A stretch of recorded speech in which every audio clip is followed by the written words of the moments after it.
A very good Wednesday that indeed we are on air again with all reasons to be happy, with all reasons to smile. You know, being on Wednesday, it's always WCW hashtag and hashtag WCW, and we gonna be vibing. You know, it's on Wednesday, man. You don't need to always look tired every day, man. You wake up with confidence. So, you know, it's not a coincidence. It's not a mistake, man, that today you are alive. It's not a coincidence. It's always precious. It's always amazing. Inakwanga tamu tena zaidi when you and I we are meeting again. We have all reasons to be happy about this life. Now, my name is Kalem Seki CBS and this is Top Prime Media, the hub of authentic vibes.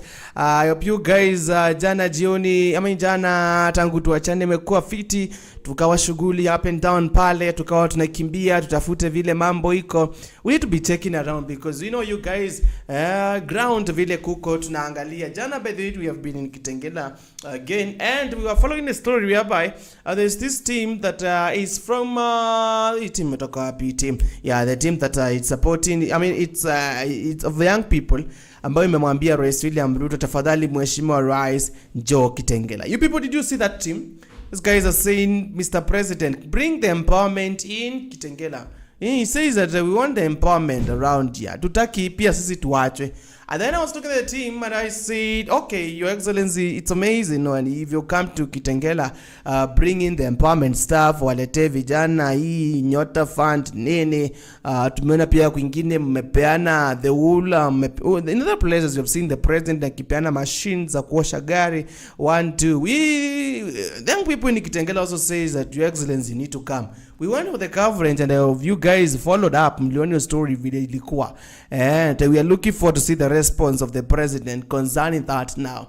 Yeah, then later in the evening tukawa pale na press briefing kidogo ya mheshimiwa fulani anaitwa mheshimiwa Shege Masharia.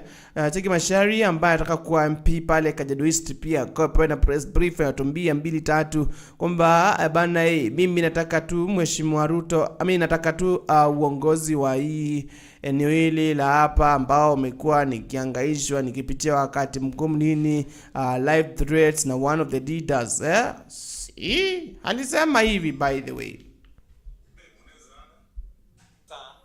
Ni kushukuru Top Prime Media kwa hii nafasi ambayo mimi naitwa Shege Masharia ambaye ni mkaaji wa hapa Kitengela. Nimekuja hapa police station ambapo mimi nilikuwa nimekuja kureport mtu ambaye anaitwa Bruce ambaye ni sub county admin wa Isinya sub county Kajiado County. Siku ya leo asubuhi aliweza kunipigia simu ambapo aliweza kunipatia matamshi ambayo kulingana na mimi niliona ni kama ni matamshi ambayo ya kunipatia threats ama intimidation.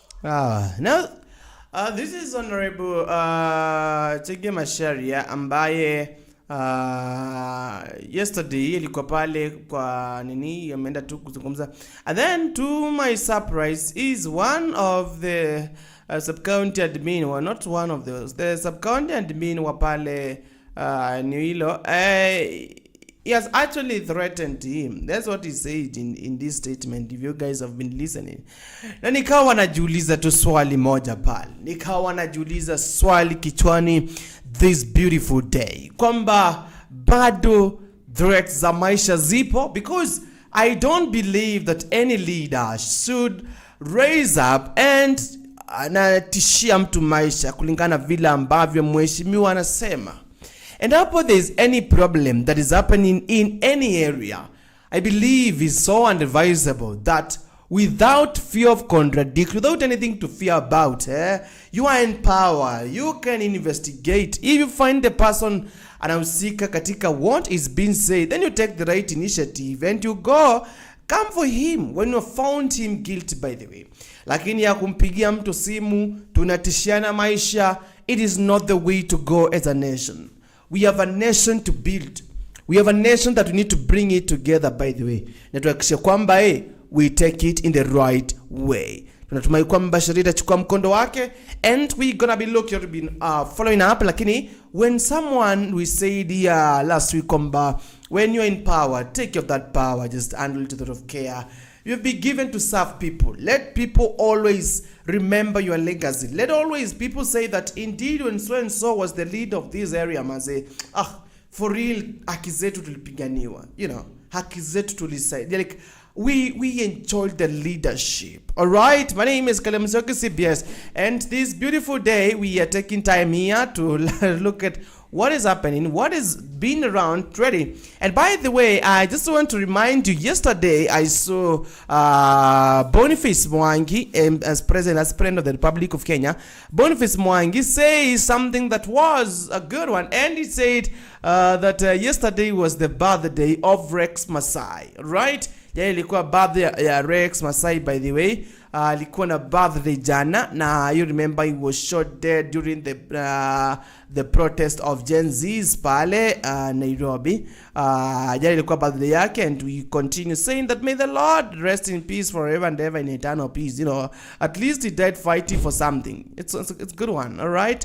And now I just want to tell you, today we will be having Honorable Joyce Mutheu, MP aspirant, women representative aspirant from Machakos County. She's going to be telling us our future, and the topic of day is Machakos in the hands of Gen Z. And when she enda studio tutakuwa tunajadili hilo na yeye. Pia nimeona pale ile story ambayo nilikwambia jana, nitakumalizia leo. There's a story that I began telling you yesterday, the story of grade 10 student ambaye I told you alikanyangwa na gari ya shule. Now, I followed the story and I've come to find what really happened. Actually, I went to investigate, to research about the story. And I've seen the story. Huyo student wa grade 10 pale shule nini, pale school ambayo iko pale Ngelani in Machakos, right? Ngelani iko pale Machakos, and the family yake kijana huyu ambaye alikanyangwa na school bus, okay, not school bus but school bus. This bus or what? Hii ya kubeba maji, ile ya maji ya shule. I think a school bus, if I'm not sure. And it is learned that the boy was run over by the school bus on Tuesday evening, actually. Na ilimpitia juu. Now, I'm being told something that really, really it's painful. That the student na wengine pia walikuwa it was a kind of a punishment when ambiwa school buzzer. Just imagine a grade 10 student anaambiwa na pale mwalimu sukuma hii gari, and then ghafla bin fu gari na mpita juu yake. That is what happened there. After some time pale, uncle yao anaitwa Charles Matu is the uncle of that grade 10 student. Alipigiwa simu and wakalatiwa around 3 p.m. actually. Wakaambiwa kwamba wakaambiwa kimbieni shule na school principal. Run, huyo ni familia ambayo tu imekaa mtoto wako shule ambaye kujitafutia maisha yake ya kesho. But ghafla bin vu they receive a call, and the call tells them that come running to school, kujeni mkikimbia. What's happening? One of mwanafunzi ama mtoto wenu kimbieni, kuna shida. They come running, kama mtoto wao yupo tena 3 p.m. Just imagine. Now, the story naambiwa kwamba Caleb Musyoki, wacha tuipe time. And all the time naambiwa maafisa wa polisi wameanza kuchunguza hiyo story. That is what is happening right now in Ngelani in Machakos. Mwanafunzi wa grade 10 ambaye alikanyangwa na school bus pale, hiyo gari ya maji, na akafa. What is that? Now, this one comes, unakumbuka story ambayo ilitukia pale Katoloni High School pia. Yeah, it's still a story there in Katoloni High School. Na pale pia kuna student pia naye aliaga dunia. This thing remains not yet, demeni. And then najiuliza hivi, for real, let's be honest. Watoto wataishia shule mahali ambapo wameenda kutafuta maisha yao, kwamba there's carelessness ama nini? Niliona wiki iliyopita Faith Wambui hapa amehost mwalimu mmoja, na sasa tu kujua ile jambo ningemtuma Faith mwambie, hebu tuelezee, mwambie which kind of punishments are happening in school after kiboko imetolewa, kwani sahi wameanza kutibu wanafunzi kama maabusu, or what is happening? Because we need answers of this. No one can really tolerate such kind of things. You know, it is one of the worst things ever. So please, we urge the authorities that are investigating that story kwamba let's find the truth. Let justice just prevail, as even we're gonna be looking at the state of this country. Na story kama hizi kitokea pale Machakos wakati ambapo tunampokea women representative aspirant wa Machakos County, Honorable Joyce Mutheu, pia tutazungumza hili pia. Okay? We are going for a very short break. After the short break, we're gonna be looking at this. Live Fresh, got you. He deserves a refresh, and your face too. Welcome to Le Refresh, your home of everything body and face. We offer premium facials like deep cleansing, enzyme powder, bright and glow, instant glow treatment, skin refining, and LED therapy, plus waxing. Need to relax? Enjoy our soothing massage treatments like deep tissue, spot massage, aromatherapy, relaxing massage, Swedish massage, back, neck, and shoulder massage. We also offer advanced facials and chemical peel for that flawless glow. We are located in Kitengela, Olive Business Complex, opposite Nairobi Women Hospital, and we are open daily from 8 a.m. to 6 p.m. Call or WhatsApp us today on 0112 229 111. Follow us on all our social media platforms at Le Refresh. Le Refresh, everything body and face. Your body deserves a refresh, and your face too. Welcome to Le Refresh, your home of the film, then a new project launch with Lewide Enterprises Limited in Kitengela. Introducing Jerusalem Gardens Phase 2, located 15 minutes drive off Namanga Highway via KAG University. This project is subdivided into 50 by 100 plots, well beaconed, and has individual title deed. All social amenities are on site, including electricity, water, well-graded roads, and ready neighborhood. Each plot goes for 750,000 Kenya shillings with flexible payment plan of up to 12 months with only a deposit of 10%. For cash buyers, you get a discount of 20,000 Kenya shillings. Book a free site visit today or visit us in Kitengela, Moigai Estate, Efrata Building. Nothing beats the feeling than a new project launch with Lewide Enterprises Limited in Kitengela. Introducing Jerusalem Gardens Phase 2, located 15 minutes drive off Namanga Highway via KAG University. This project is subdivided into 50 by 100 plots, well beaconed, and has individual title deed. All social amenities are on site, including electricity, water, well-graded roads, and ready neighborhood. Each plot goes for 750,000 Kenya shillings with flexible payment plan of up to 12 months with only a deposit of 10%. For cash buyers, you get a discount of 20,000 Kenya shillings. Book a free site visit today or visit us in Kitengela, Moigai Estate, Efrata Building. Nothing beats the feeling than a new project launch with Lewide Enterprises Limited in Kitengela.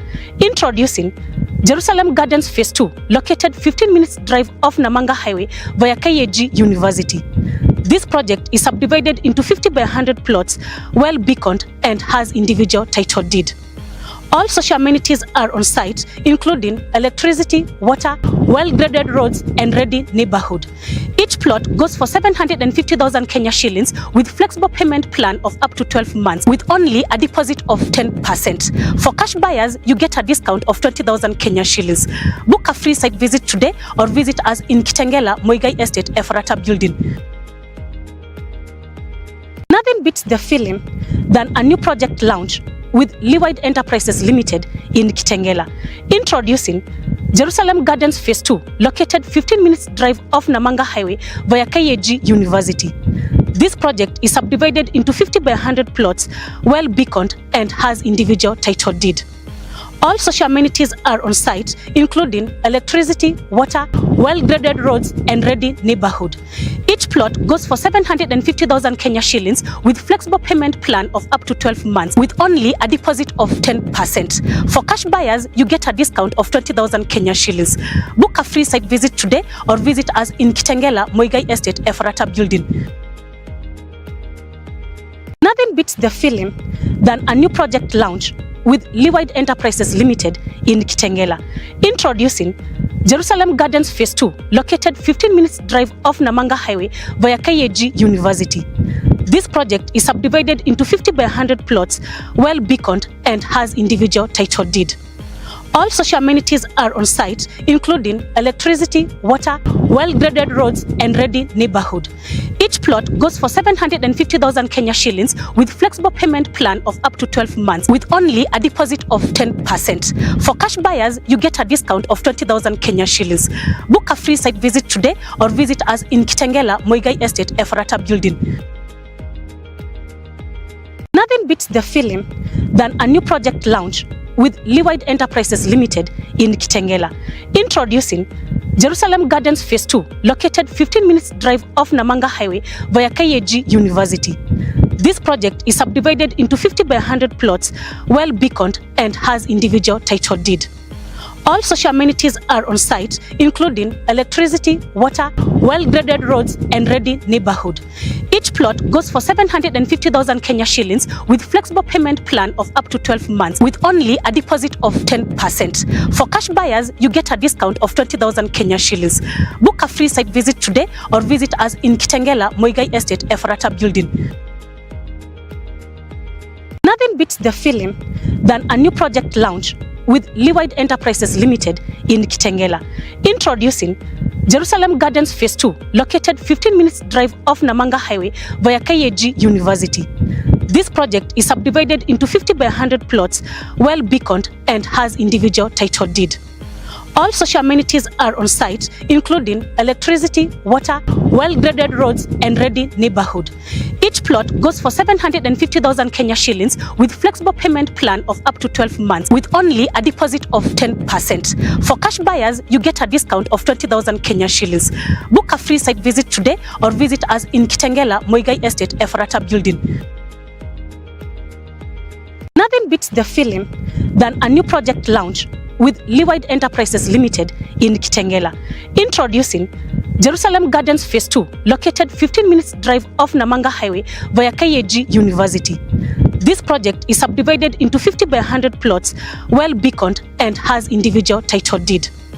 All social amenities are on site, including electricity, water, well-graded roads and ready neighborhood. Each plot goes for 750,000 Kenya shillings with flexible payment plan of up to 12 months with only a deposit of 10%. For cash buyers, you get a discount of 20,000 Kenya shillings. Book a free site visit today or visit us in Kitengela, Muigai Estate, Efrata Building. Nothing beats the feeling than a new project launch with Lewide Enterprises Limited in Kitengela. Introducing Jerusalem Gardens Phase 2, located 15 minutes drive off Namanga Highway via KAG University. This project is subdivided into 50 by 100 plots, well beaconed and has individual title deed.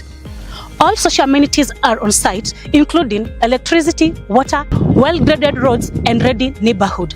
Each plot goes for 750,000 Kenya shillings with flexible payment plan of up to 12 months with only a deposit of 10%. For cash buyers, you get a discount of 20,000 Kenya shillings. Book a free site visit today or visit us in Kitengela, Muigai Estate, Efrata Building. Nothing beats the feeling than a new project launch with Lewide Enterprises Limited in Kitengela. Introducing Jerusalem Gardens Phase 2, located 15 minutes drive off Namanga Highway via KAG University. This project is subdivided into 50 by 100 plots, well beaconed and has individual title deed. All social amenities are on site, including electricity, water, well-graded roads and ready neighborhood. Each plot goes for 750,000 Kenya shillings with flexible payment plan of up to 12 months with only a deposit of 10%. For cash buyers, you get a discount of 20,000 Kenya shillings. Book a free site visit today or visit us in Kitengela, Muigai Estate, Efrata Building. Nothing beats the feeling than a new project launch with Leewide Enterprises Limited in Kitengela. Introducing Jerusalem Gardens Phase 2, located 15 minutes drive off Namanga Highway via KAG University. This project is subdivided into 50 by 100 plots, well beaconed and has individual title deed. All social amenities are on site, including electricity, water, well-graded roads and ready neighborhood. Each plot goes for 750,000 Kenya shillings with flexible payment plan of up to 12 months with only a deposit of 10%. For cash buyers, you get a discount of 20,000 Kenya shillings. Book a free site visit today or visit us in Kitengela, Muigai Estate, Efrata Building. Nothing beats the feeling than a new project launch with Leewide Enterprises Limited in Kitengela. Introducing Jerusalem Gardens Phase 2, located 15 minutes drive off Namanga Highway via KAG University. This project is subdivided into 50 by 100 plots, well beaconed and has individual title deed. All social amenities are on site, including electricity, water, well-graded roads and ready neighborhood. Each plot goes for 750,000 Kenya shillings with flexible payment plan of up to 12 months with only a deposit of 10%. For cash buyers, you get a discount of 20,000 Kenya shillings. Book a free site visit today or visit us in Kitengela, Muigai Estate, Efrata Building. Nothing beats the feeling. Yes, thank you so much for kuendelea kutusikiza, kututazama wherever you are. Thank you so much for always choosing Top Prime Media. We say Top Prime Media is the amp of authentic vibes kila time, kila wakati. And every day we meet on air, it's always something that we are always proud of. All right? It's 9 a.m. Saa 3 on dot. Okay? And the time tulikuwa tunasubiri imefika pale tupate kumsikia mheshimiwa mtarajiwa, okay, wa pale Machakos County. Tuzungumze na yeye, tumsikie, na watu wa Machakos mfanye maamuzi yenu. Right? Because is as well ni pia kitu muhimu sana when we hear from we have this kind of discussions, by the way. Yeah? When we have the kind of discussions talking about the state of the nation, pia tusikie Gen Z zo kwa nini ya kusema hapa hivi. Wale watu shengo enda ikakuwa mingi, usipolitariate itakuwa noma kwako.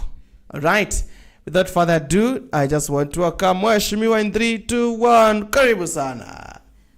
Thank you so much. Karibia mic tu. This chance to talk to Kenyans. Yeah. And to talk to Africa. Africa. My good name is Rejoice. Wakusikie. Yako nyuma. Karibia tu mic, wacha nikusongeshe. Elvis ametoka, sijui ameenda wapi, kama chai imeiva. Ako sawa? Haya, karibu tena. Yes, like I was saying, my good name is Rejoice. Mwambia. They like to call me RMM, pale kwa ground. AKA mchapakazi. Yeah. AKA mwana mudhokomi. AKA Gen Z. Yeah. Nice one.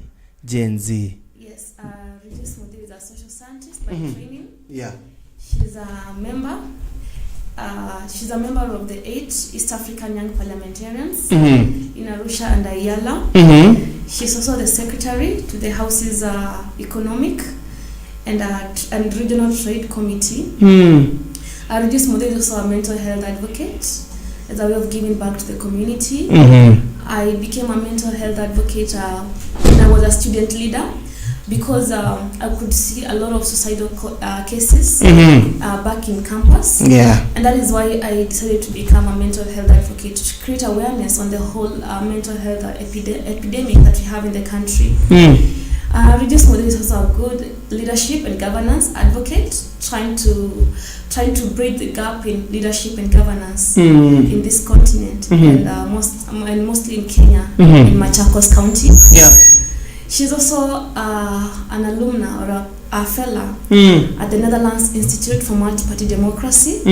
She's also a fellow at the Program for Young Politicians in Africa.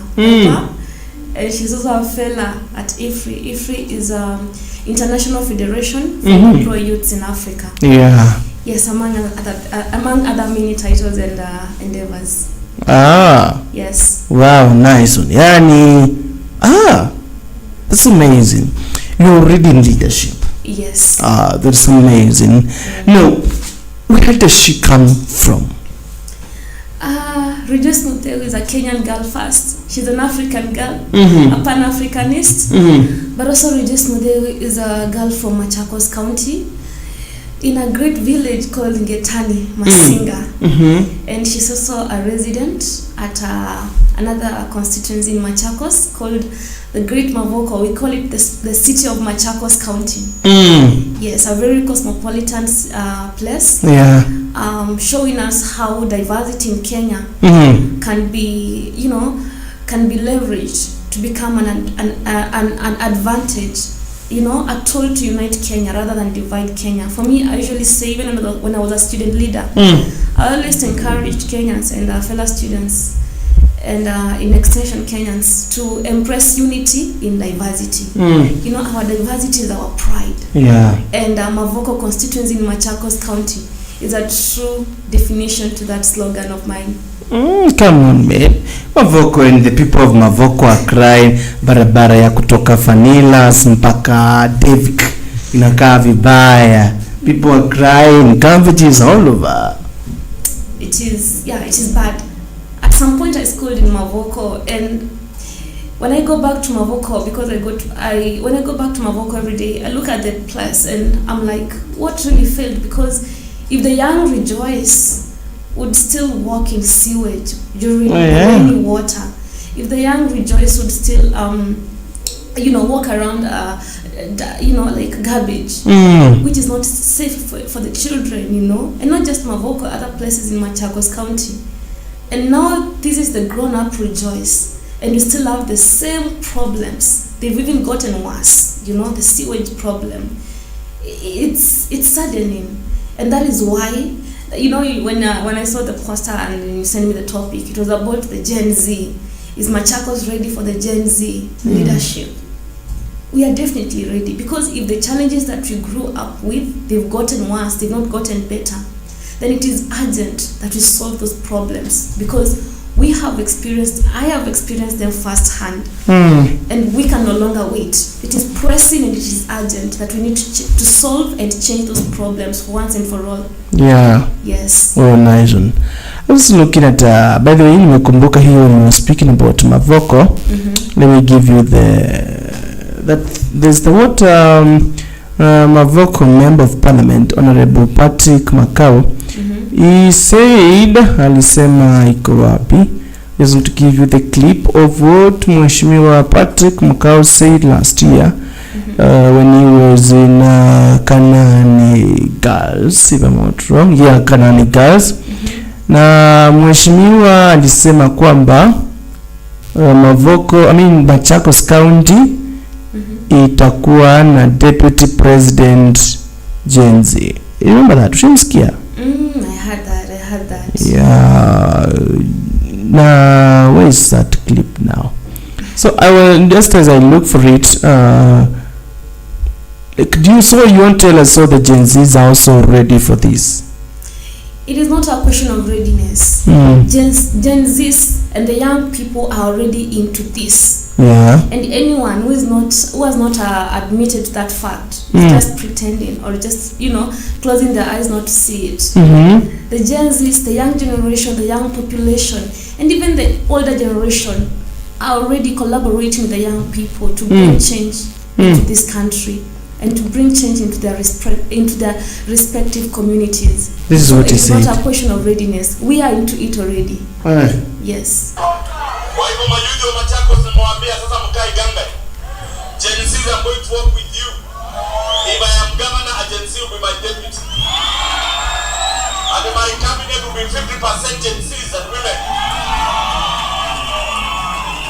Inatosha hiyo. Now, just Honorable Joyce, taking you back to where we began, where we said that the Kenya's Gen Z, I mean, is Kenya ready for the Gen Z leadership? That just to mix it. Now, ukaniambia kwamba they are very ready. More than ready. More than ready. Not just readiness, they are into it. We are into it already. Yes. Wow. What are some of the ways that shows you can even be given a position of the deputy governor, 50% someone, I mean, governor county's cabinet, even in the national government? I think the leaders, those have already announced that you're going to give the Gen Zs the biggest percentage. How ready are you? Now, actually, like I've said and I've repeated, it is not a question of how ready we are. The Gen Zs, the young people of this country, the young people of East Africa, the young people of Africa are into this already. Not just in the political leadership arena. They are into every sector, you know, changing things and, you know, redefining things. And it is not a question of being given. I have stated before, even on media, on record, that if we are not on the table as young people of this nation, we are going to break those tables and create tables of our own. So it is not a question of, this Muheshimiwa is going to give a young person or young people this seat. We are taking the seats. Yes, because it is the time for young people. And and when you look at the challenges in Kenya, the challenges of the challenges of unemployment, the challenges of low quality kind of education, this kind of system of education in the country, trial and error, which system is better for our children, and also the cost of education. When you look at our healthcare, the young people are the people that are starting families today. They all touch on the young people. And the median age in Kenya right now is between 19 and 25 years. That tells you what? You cannot solve, sometimes you cannot purport to be solving a problem whose shoes you do not fit in. If a young person is a leader, they know what it is to be unemployed. They know what it is to lack school fees. They know what it is to survive under poverty. I just said I used to go to school, stepping on sewage. Back in Masinga, I know what it is for a household not to have water. I know what it is to carry, it's called mtungi, and go to the river and fetch water. And therefore, when the women there tell me that we are having a water crisis, I know what it is. And therefore, it is not a question of how ready we are. We have grown up with these challenges, and it is urgent to me and to many other young people that we put an end to these problems. Yes. Well, nice one. It's Honorable Joyce Mudeu. She aspires to be the women representative of Machakos County, and is Kenya in the hands of Gen Zs. They have everything that it takes for them to rise. You can as well as share occasions in. We're gonna be looking at them, and it could be a best one. Now, why women rep? Now that's an interesting question. But why women rep? Now, a woman rapper, it's a devolved kind of function that came into place after the 2010 constitution and implemented from the 2013 general elections. That's when we had the first woman representatives in the country under the Affirmative Action Act. Now, a woman rep, despite having the functions of a normal member of parliament, that is oversight, legislative duties, representation, budget making, and what have you, she's also in charge of the National Government Affirmative Action Fund, that is GAF. And GAF is a fund that should help the SIGs. SIGs is the special interest groups, which includes the youths, the women, the persons living with disabilities, minorities and marginalized groups. Now, among those 5 groups, the youths are clearly the majority. Actually, by far, they're clearly the majority. And that tells me that if in the parliament we have like in the current parliament, we only have I think 2 women that are youths, women representatives that are youths. That tells you that they cannot represent the youth very well. They cannot use GAF to solve the youth problem very well. And let me tell you, the challenges of the youths, they are challenges of the women. They are challenges of the nation. Why?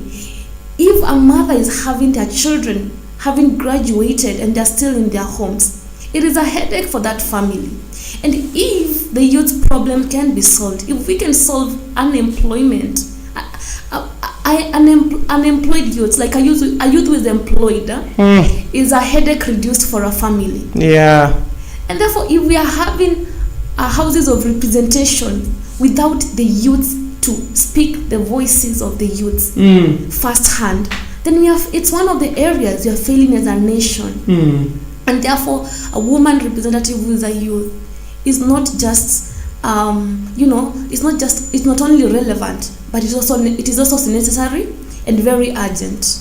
Yes. Okay. Now, you came into the position whereby Honorable Joyce Kamene Kasimbi, she is the leader of that position. Like, the people of Machakos listening to you this morning, watching you this morning, now they could be asking themselves that we know what Mahali Mheshimiwa Kamene amefikisha. Let's ask for you, Honorable Joyce, what are you going to do different from what Mheshimiwa Kamene is doing? Yeah, Mheshimiwa Kamene has served for 2 terms. Yes, and what I'm going to do, leadership is not a competition.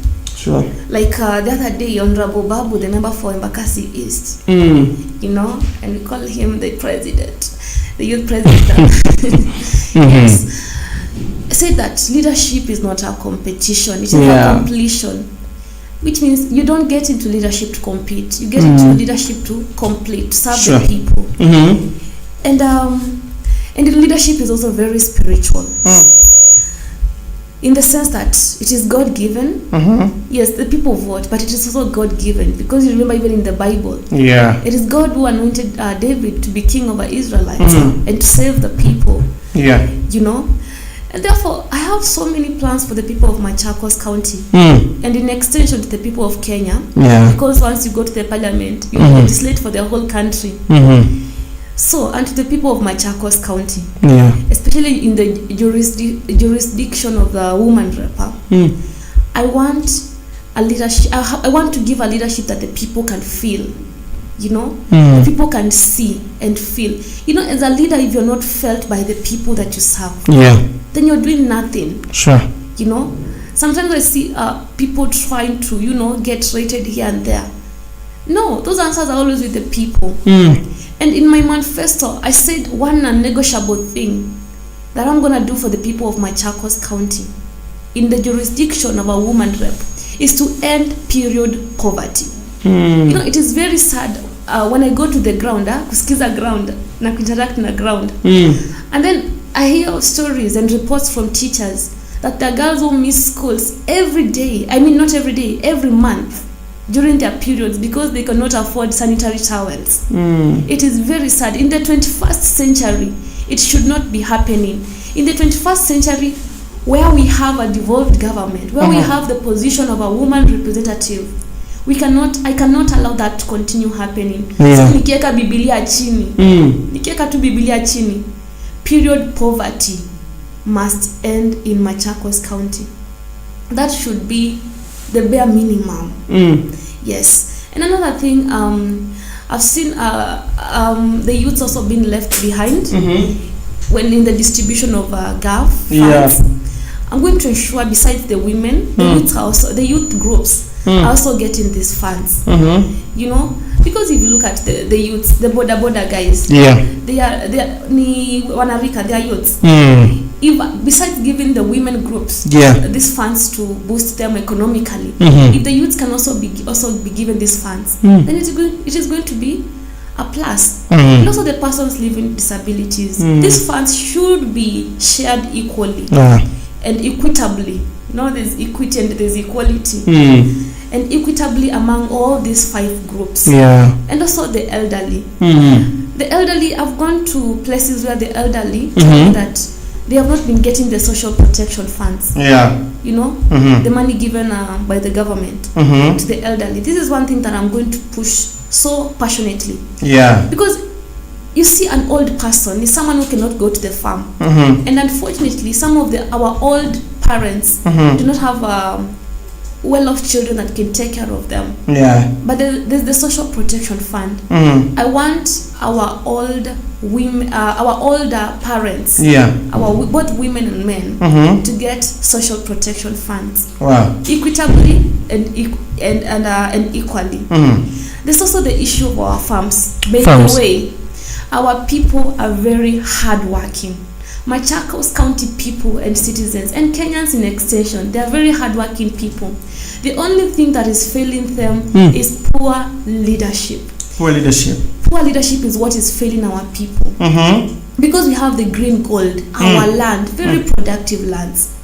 But you feel like our leaders are not able to go there and bring in innovators and researchers to give the best seeds and tools to our farmers for them to have the green gold, to grow, to get that gold from the farms and sustain their lives. That is another key area that I'm going to look at, agribusiness among the youth, the women, and our people in general. Yes. I'm also going to look at that. I also have, besides my duties as a woman rep, as a leader, you must be an extraordinary leader. Sure. That is actually, it's the Bible who says that. As a leader, you must be extraordinary. Just don't do what the Constitution says that you do. You go ahead and do more for your people, because it is about serving the people. People mistake what politics is. Yeah. Politics is about taking care of the human well-being and human affairs. Bringing in policies that benefit the people. Yeah. People in Kenya and in Africa are misguided about what politics is. That's why you hear about the age division and categorization. No, politics is about serving the people, ensuring that the people get the best of the best. So at a personal capacity, I'm also going to bridge the gap that I've seen among the young people of Machakos County. Right from the adolescents, the children in school, there's a missing mentorship. Yeah. Myself, I come from a humble background. When you come from a humble background, sometimes, that mindset, like maybe I'm going to be poor for the rest of my life. Yeah. You need mentorship. Our education system needs some added advantage, like mentorship to encourage these children that, you can become something better.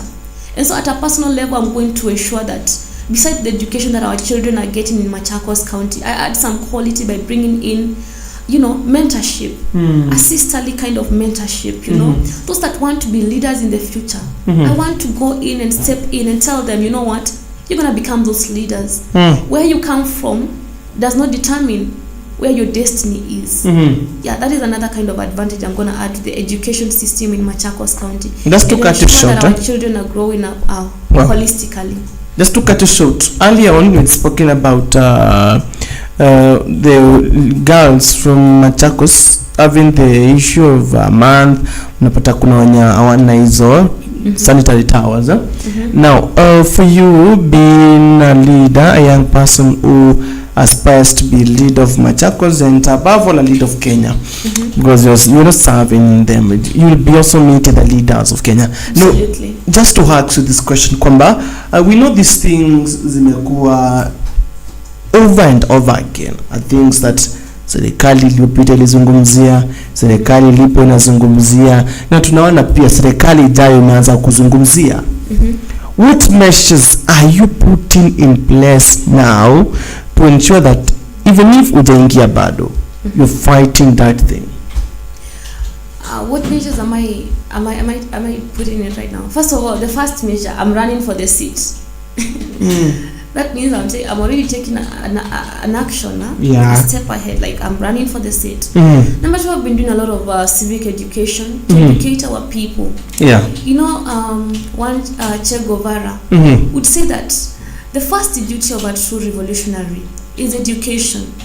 Education to themselves and education to the community by extension. And therefore, as a revolutionary, because in 2027, it is not going to be a usual kind of election. It is not going to be a normal kind of election. It is going to be a defining time for Kenya. It is going to be a revolution. And as a revolutionary, I am already doing civic education to our people, to tell them that they have the bullets, and the bullets to change this nation is their votes. And so I've been urging those that do not have their votes to go take their votes. Our dear brothers and sisters that have graduated from Form 4 to go take their national IDs and go ahead and take their voters card and still ready to vote, because bad leaders are elected by those that remain silent during the very indispensable action of voting. So that is one thing that I'm continuing to do, because educated masses, you can never defeat educated masses. That is one thing for sure. That is why you see even in history, leaders that did not want, to change, for the people to, to change the system. They made sure that they have brought down education, because it is dangerous. But it is dangerous to dictators and bad leaders to have educated masses, to have organized masses, because they know they cannot defeat the power of the people. Article 1 of the Constitution of Kenya, the sovereign power belongs to the people.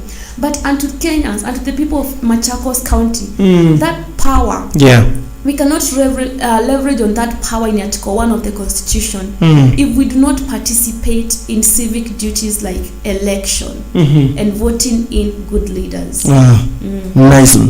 Tutazungumza na Mheshimiwa Rejoice Mdheu ambaye anawania kiti cha wakilishi wa kike katika kaunti ya Machakos. Wewe kama msikilizaji wa Machakos ambao unatufuatilia kwenye mitandao yetu ya kijamii, kumbuka kwamba unaweza kutupa maswali ambayo unayo. Tutakuwa tunaangalia muda usiokuwa mfupi. If you have any question kwa Mheshimiwa Rejoice, it could be one of the best things if you're gonna be giving us the questions that uko nazo, kwa sababu yake tutakuwa we're gonna be looking at them. Watu pia Mavoko constituency, tuambieni iko namna gani hapo kwenu. Talk to us and Stop Prime Media. Tuambie pia how is it, ground iko namna gani. Mheshimiwa amesema kwamba amekuwa ground. Tell us, is there connection between ground na tuambia na yenye huko. Mheshimiwa, pia nikuulize hivi kwamba si mara ya kwanza ama kuona wanafunzi pia Machakos wakililia shuleni pesa za basari walimu andia hazifiki, because those are the people, they're still under you, the children when wako shule. We've been seeing wakilia kwamba jameni haifiki. What is there anything maybe unafanya sasa to ensure that neno itakuwa sawa, or ukiingia hapo, what will you do about that thing?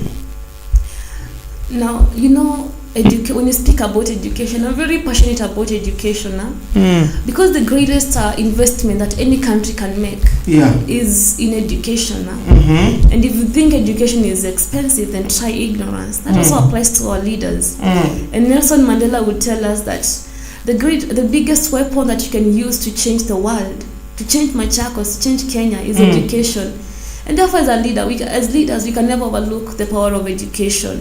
And it starts right from how the kind of education that we give to our children.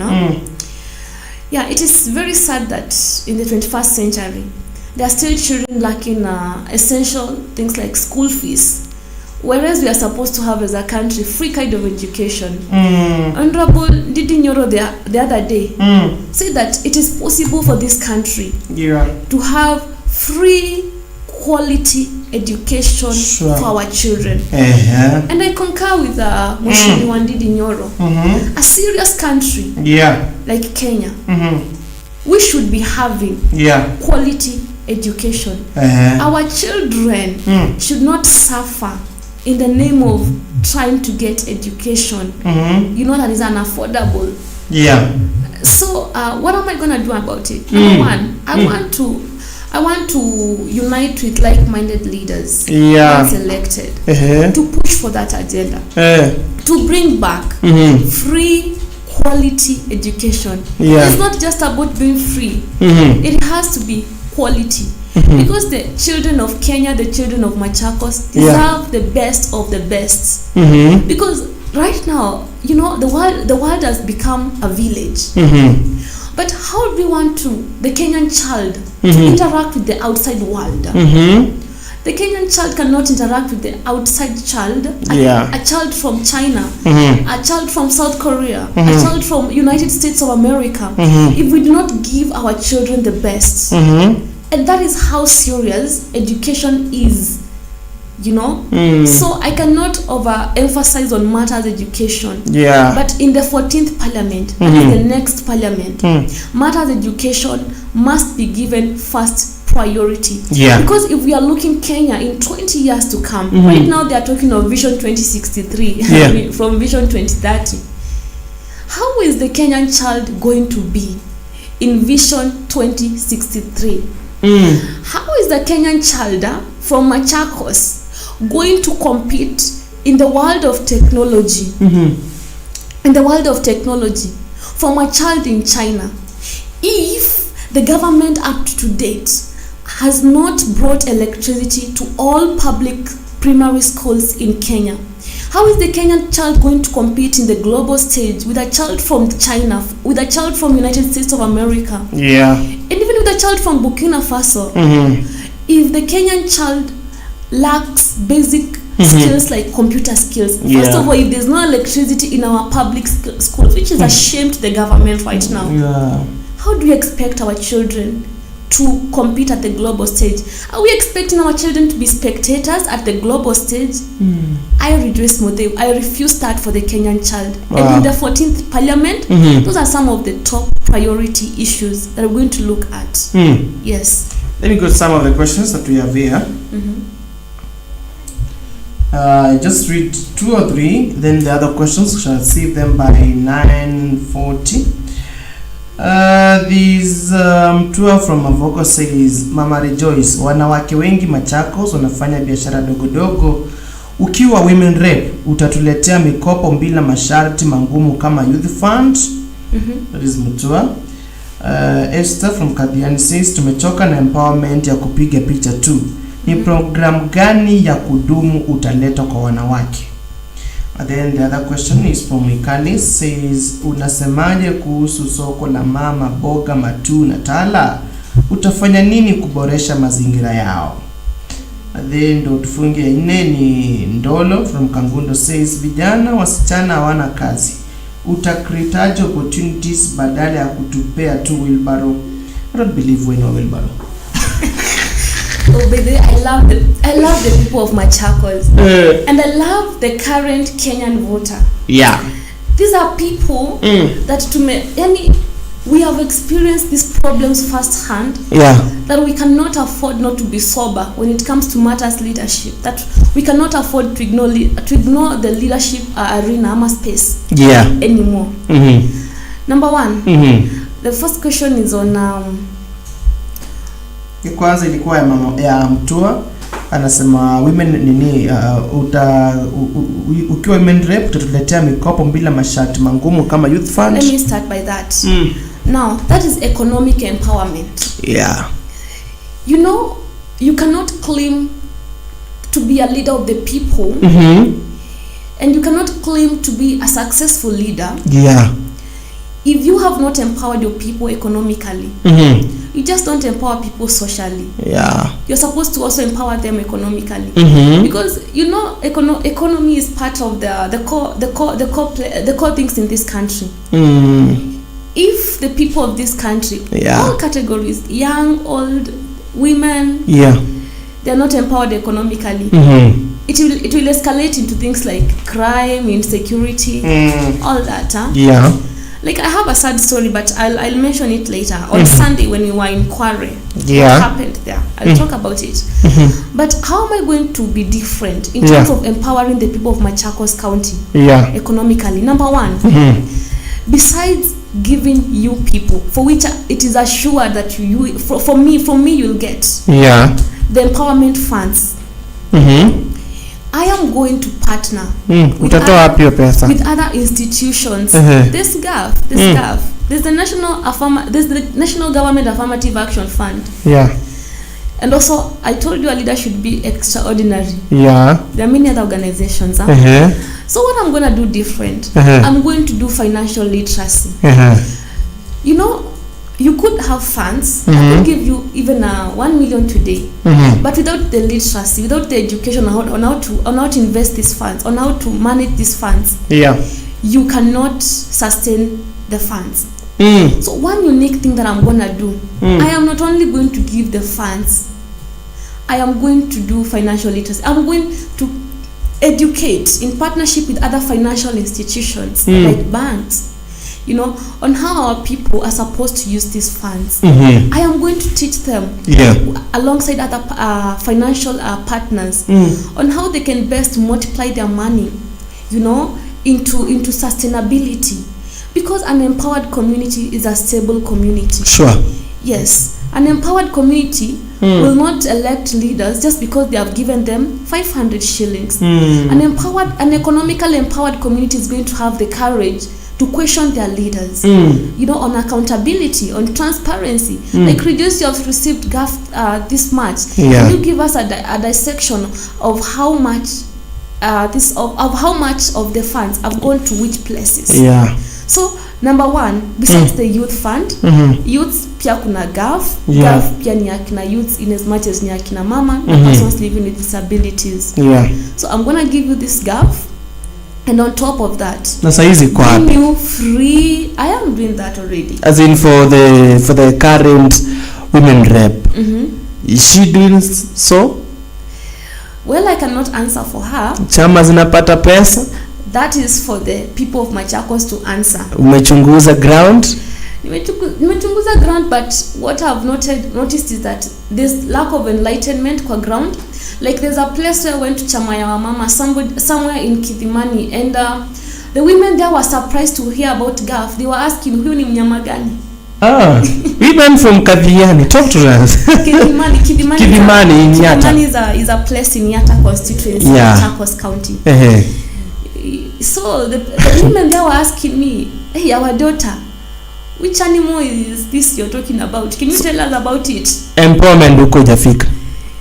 That is from the ground, You know, I don't do propaganda politics. Because people have been misguided about what politics is. Politics is about service to the people. Politics is about stewardship. Politics is about accountability and transparency. Politics is about impacting our people in every way possible. If it is anything less of that, it is not politics. It is exploitation of the people. Yes. Wow. So that is why, besides you know, asking for votes, I'm also educating our people and enlightening them. What is the next question, please? From Kadhiani, and request alikuwa amesema tumechoka na empowerment ya kupiga picha tu. Ni program gani ya kudumu utaleta kwa mama? This should be a agency. To our mothers. I see the love of our women so much. My goodness, if you go to the markets, if you go to like Kidimani market, you know, they have very nice oranges. If you just pass after Thika Road Ukisha and a street, there's a market there called Kidimani, and they sell very nice oranges, by the way, and many very sweet fruits. And I look at, there's a time I was there and I came from there at midnight. I had a meeting there and with women, and nikaendelea. You know, women have very nice stories. And they are such a great vibe. And I thought the market would have closed. There are women who are still trading under the cold. And these women, we must ensure that they get value for their hard work. And me, I'll not fail them. I know these women, they do not even need handouts. They just need a little bit of boosting to attain that stability and economic sustainability. So I have said I'm going to bring them financial literacy. I'm going to bring them financial partners, institutions to partner with them to ensure that their money is invested in a financial correct way. You know, you could be having money but investing it in a financial wrong way, wrong way. I want to ensure that our women's money you know, is invested correctly, and not by conning them or, you know, playing around with them, taking the pictures. I've had the audience talking about that. Theatrics kind of leadership, optics kind of leadership, not leadership. That is a showbiz. Yeah. So I want to ensure that the money belonging to our women, first of all, has gained stability. First of all, it has multiplied, and again, it has been invested in the right way. Wow. Yeah, that is simple. We simply bring financial partners to educate these women. Wow. To ensure that their money does not go, into waste. Because those women work really hard, really, really hard. Yeah. Yes. Oh, nice one. Our this is gonna be coming to a question soon. Now, we've seen. I just want us to gonna be coming back to the questions. Our guys ambao wana tune in. Let me ask you this question that we have seen you in some of the parts. I'll just checking some of your post on Facebook. Na tumeona kwamba you are participating in community. The program was a community too, doing 1-2-1-2. Also nikaangalia pale nikaona 1-2. Now unasimama na chama gani, by the way? Now memtaja zaidi chama. Nimeshukuru sana pale. Mara tunakuona huko kwa kina Team Sifuna, tunashtuka hivi mpost Mheshimiwa Kalonzo Musyoka, tunakushangaa uko wapi? Now, I said before that I love the current Kenyan voter of today. These are voters that are so enlightened. Yeah. That even besides chama, nimeenda kwa ground, nimesikiza ground. Ground inasema hata ukue kwa chama gani na haujafanya kazi na hauna maendeleo kwa watu. Yeah. Watu hawachagui chama, wanachagua kiongozi. Hiyo ni ujumbe kutoka kwa ground. Watu wanachagua? Watu hawachagui chama this time round. Watu wanachagua viongozi. Viongozi ambao watawatumikia. Yeah. Viongozi ambao wanajua uongozi ni kutumikia watu. Uongozi si whatever they call siasa. Watu wamechoka na siasa duni. Watu wamechoka na uongozi duni. Watu wanataka uongozi bora, si bora uongozi. Matumizi ya bora. Lakini hata hivyo, nimekuwa mwanachama wa chama cha Wiper Patriotic Front chini ya uongozi wa His Excellency Dr. Stephen Kalonzo Musyoka, our former Vice President of Kenya. We call him a non-scandalous leader, diplomatic leader. Hana maneno mingi, yake tu ni kazi tu. Kazi bila corruption, kazi bila ubaguzi, kazi bila a lot of noise. Yeye tu tunamuita ni kiongozi, hana maneno mingi lakini kazi yake ndo mingi sana. Wow.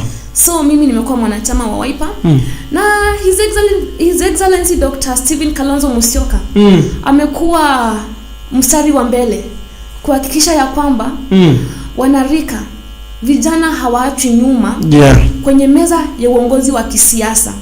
Mimi mwenyewe nimekuwa nikirudia sana na hata hapa nitarudia ya kwamba katika saa hii wakati huu wanarika ama vijana tumechoka kukua hecklers na goons kwenye uwanja wa kisiasa. Sasa hivi ni wakati wa vijana kukua kwenye meza za uamuzi kwenye uwanja wa kisiasa. Na tukasema kama hatuko kwenye meza tunazivunja. So atutaona maybe pale wakati ukisonga Mheshimiwa Rejoice ameondoka ama amepeana kiwo ticket ya sema kwamba wacha mimi na surrender, let it go. Hebu rudia swali yako. Hatutafika mahali tuone kwamba unaona tunamwona viongozi tukisonga pale mbele wanapotea, unasikia eti huyo mtu aliambiwa hapana, wewe ungali mchanga, tumsupport huyu kwanza ambaye amekuepo. Unajua kwangu mimi sijaelewa ni gani kuna kelele hiyo yako. Okay, yes, speak.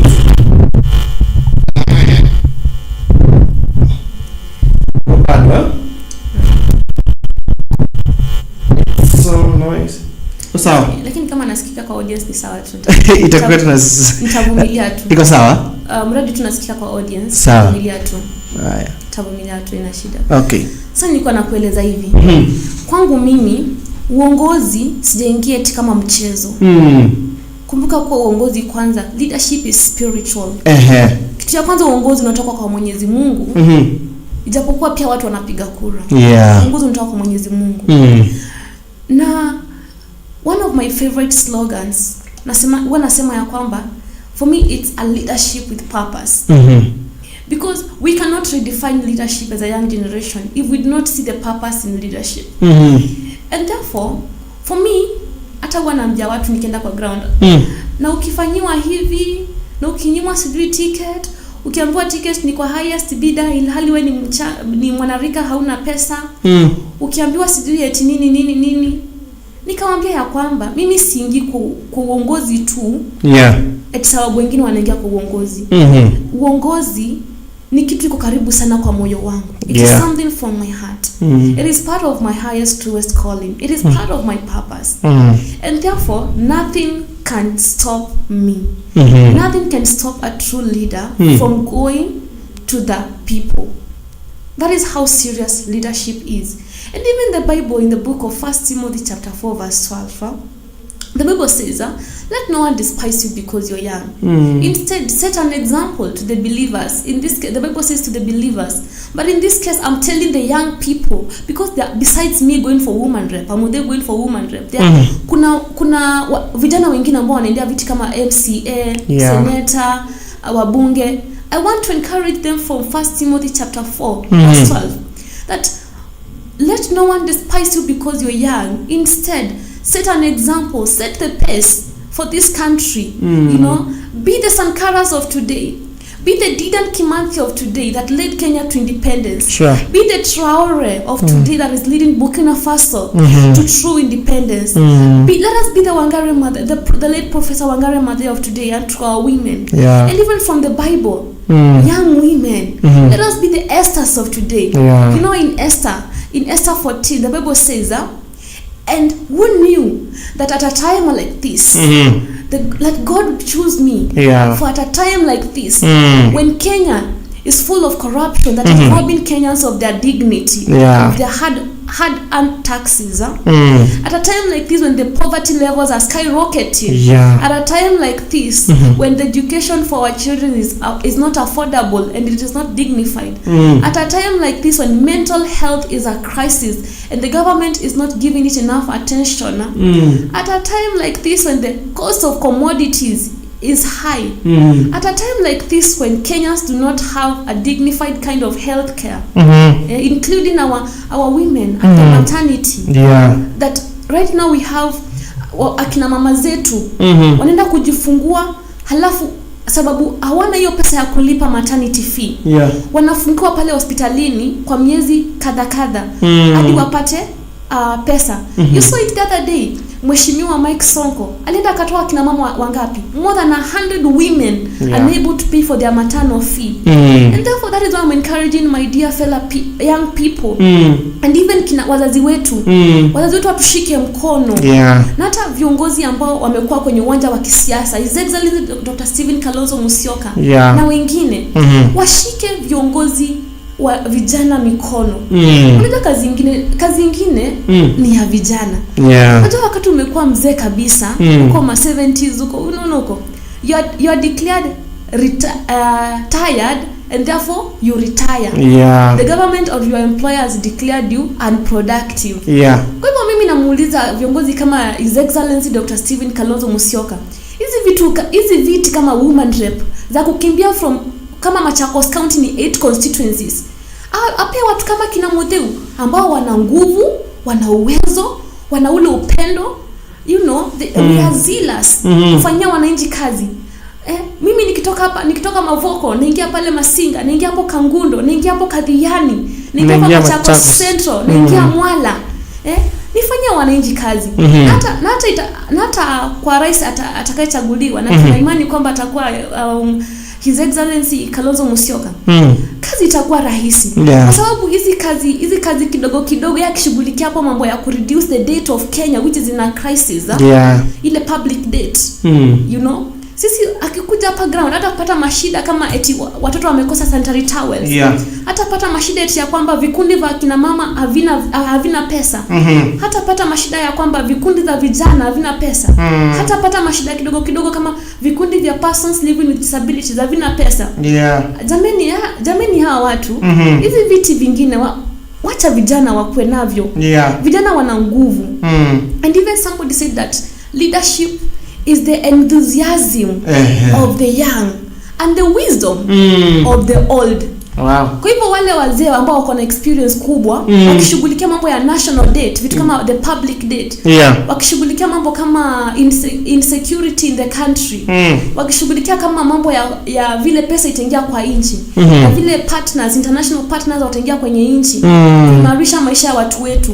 Acha hizi vitu kama za women rep jameni kina Modeu wakuwe nazo. Kina Modeu wana nguvu. Nice. Ndio. Good one. I love the conversation. Jefferson says makofi tena kwa watu wa 016. Thank you. There's a friend of mine anaitwa Kebi Alonzo alinituma by the kwa media fulani. He told me kura yangu nampa. I was even to share the screenshot. Asante. The questions are there. Naona wakati umeoma sana. We have only 10 minutes. Oh my God. I don't know where happy tuanze juu hata tujongelea East Africa. Hebu tungozishe kidogo hapo by the way. Just give us a little hint about that opposition huko. About my position.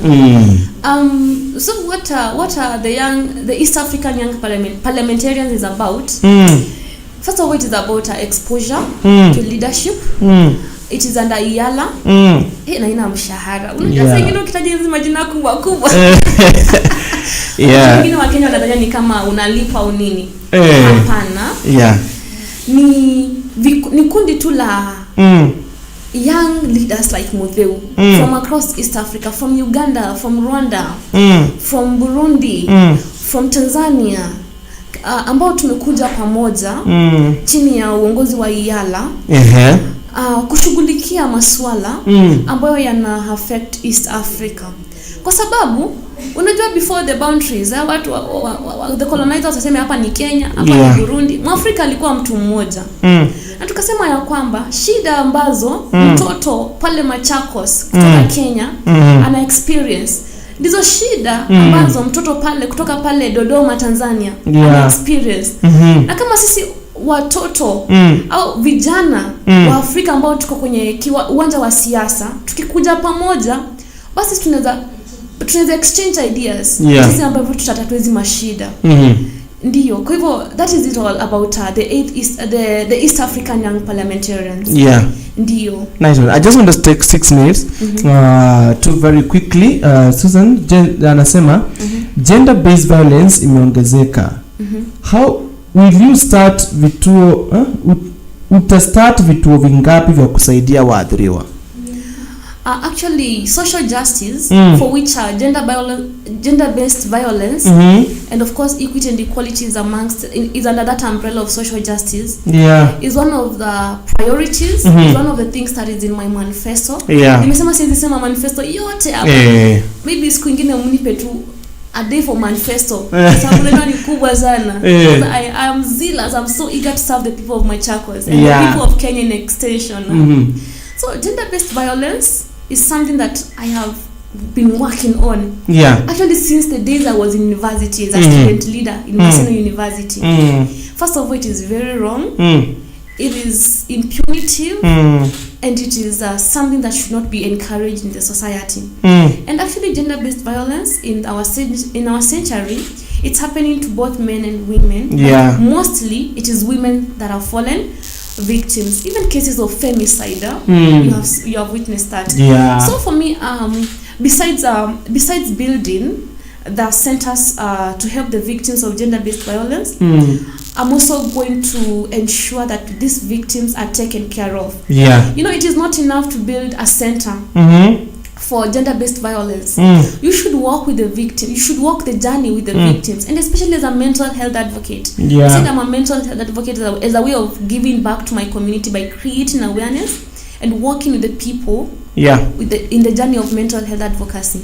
So I'm going to improve the existing centers because there are existing centers. Actually, I think the Machakos governor, His Excellency Wavinya Ndeti, has built several centers under the Department of Gender in the county government. So I'm going to improve those that exist. And as a leader, you cannot work alone.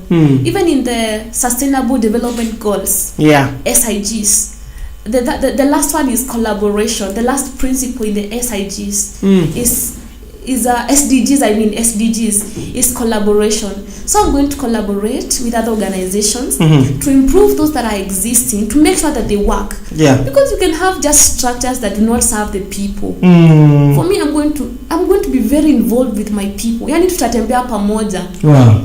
Yeah, so that we just don't order as a leader. Enda mjenge zile.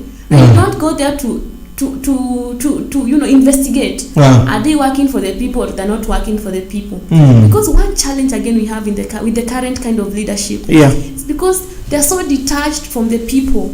Hawajui vitu kwa ground zikwaje. Kama mimi nitakuwa mtu wa ground yangu mimi sitembe tu sanya naomba siasa. Hata mkinipa siasa, in fact nitakuwa zaidi kwa ground sababu mtakuwa mmenipa ile nguvu na muscles. Ndio kama sasa inatembea na matatu na pikipiki na nawafikia. Sembuse munipe kiti. Tawafikia zaidi. Nice. Let's go to the next question. I'll just have picked 3. The second one I can see there are several. This one says hospitality from Machakos, they do not have medicine. As a women rep, utapressure aje serikali ya county? Now, the people of Machakos County, you're lucky because as I'm offering myself as a leader in the position of a woman rep in Machakos County, I'm also a very passionate activist. And let me tell you, in as much as it does not fall in my jurisdiction as a woman rep, there's something called pressing and arm twisting. Every institution in every sector that exists, that is paid by the taxes of the Kenyans, should serve the Kenyans. Wakenya wametoa ushuru wa kutosha hata zaidi. The current government is overtaxing Kenyans. Na kati ya hiyo ushuru inanunua madawa ambazo zinafaa kwa hospitali zetu. Basi kama hakuna madawa, inamaanisha ya kwamba kuna sekta ambayo haifanyii Wakenya kazi. Na mimi sitalegea. Nimekuwa student leader, nimekuwa activist. Na umeniona kwa mabillboards, zingine hata kwa maandamano. Hata heri tukafanye niwaite watu wa Machakos, tukafanye maandamano. And the Machakos people are very energetic people. Because ushuru wa Wakenya lazima wafanyie Kenya kazi. Kuna tulipe ushuru wote kama hakuna dawa kwa hospitali. It is not fair. Even before God, it is not fair. Nice. The last question ni ya Teresa from Katangi. Unaunga mkono serikali ya sasa, na kama kuna mambo ifanyi vizuri utakuwa tayari kuikosoa? Serikali ya sasa kwanza sijui ni vipi tuna serikali na ushuru iko juu. Businesses are closing down because of overtaxation. Investors are not coming in the country because of overtaxation and corruption. The cost of living is high for Kenyans. You have seen the government give stones to the people in form of fertilizer, fertilizer. So mimi unajua serikali saa nyingine si serikali tu. Serikali pia ni watu ambao mmekapo kama viongozi. Na ikiwa mimi siwezi unga corruption mkono, siwezi unga overtaxation mkono, siwezi unga kunyanyaswa kwa Wakenya mkono. Kwa hivyo kama unamaanisha kama na support serikali ya sasa, in short, those are the things that are highlighting the current government. High cost of living, rampant corruption, unaffordable education for our children, and low quality education for our children. I cannot support oppression of the people, and so forever and ever, amen. I am against the oppressors. Any oppressive regime against the citizens. We must never bow to them. Wow. And therefore I as Rejoice, Uh-huh. I can never bow to an oppressive regime Yeah. that oppresses the people. Even Wow. the Bible is against that. Yes. Nice. We have 3 minutes at top of the hour. Now, I just want to look at the camera. Tell the people of Machakos jameni here. Tell them now. You as Honorable Rejoice Mutheu, zungumza na watu Machakos ambao wanakutazama asubuhi ya leo. Twende kazi. Now, thank you. It has been pleasure talking to the dear Kenyans Yeah. and dear Machakos County people. I just want to remind you, because if we keep on, even if I keep on coming here, and you people do not have your votes, you're not ready to vote, it will be time wasted. Now, I want to tell the people of Machakos to continue taking their votes. The clock is ticking, because bad leaders, like I've said, they're voted in by the majority silent. And to the business class, you know, I was having a conversation with another good friend of mine, very experienced and older, Yeah. but with a lot of wisdom. He was telling me that the elites of this country are the people that have failed this country. My dear elites, the business class, the corporate people, people are saying that you do not vote and you're not participating in your civic duties. Hiyo ni kutoka kwa ground. So let every Kenyan, let every Machakos resident kindly participate in the election period. If you do not have vote, if you have a vote that is registered somewhere else where you know you will not go to vote, please kindly change it.